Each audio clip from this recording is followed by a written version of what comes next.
you know? And now you can't get away from the fabulousness. There's fabulous people everywhere in this city and state now. One thing I was shocked by is the number of New Yorkers that still come down here. Like, I always told people when I was in Colorado, they're like, where do you live? Where did you live? And I would explain Florida, and they're like, oh, the South. I'm like, no, especially not where I lived, because that was New York adjacent. It was the sixth borough of New York. And that's true. But they've rebuilt all of these old buildings and restaurants and hotels. They're all just very high class now.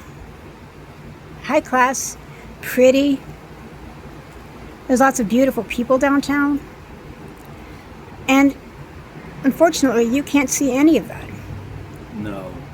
Which sucks, because part of this conversation is about how it is to be blind in St. Petersburg and Tampa.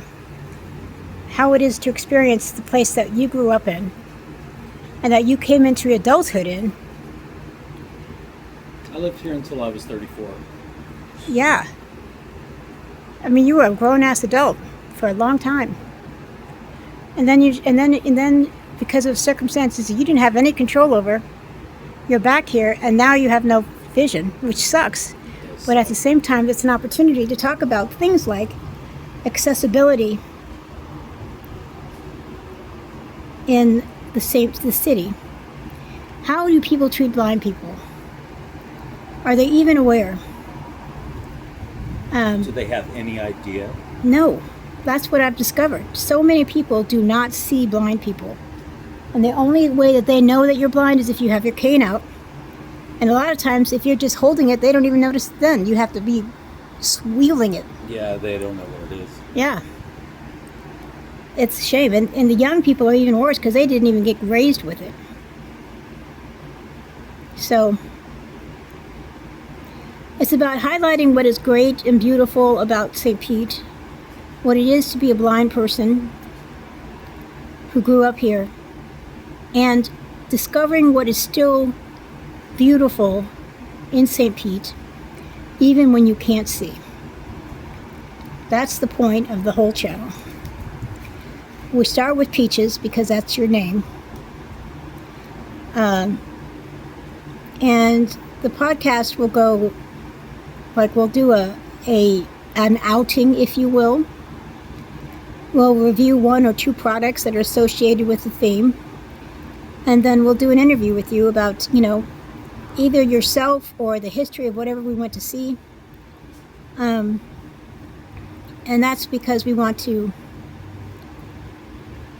give you the opportunity to tell a story. Because you tell great stories. Oh, thank you. Tell me about Schnapple Pea. Schnapple Pea. Do you like that? Schnapple Pea. Schnapple tea.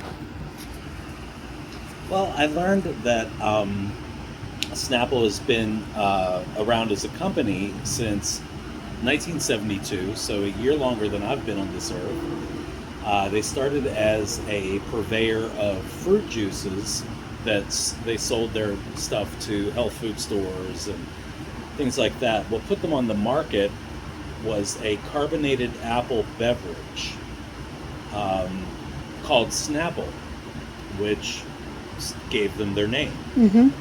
In the 1980s, 1987, I think, they started brewing tea products, and their first tea being a lemon tea. I don't know when peach came. We'll look into it. It's trending on TikTok. We'll do a little review.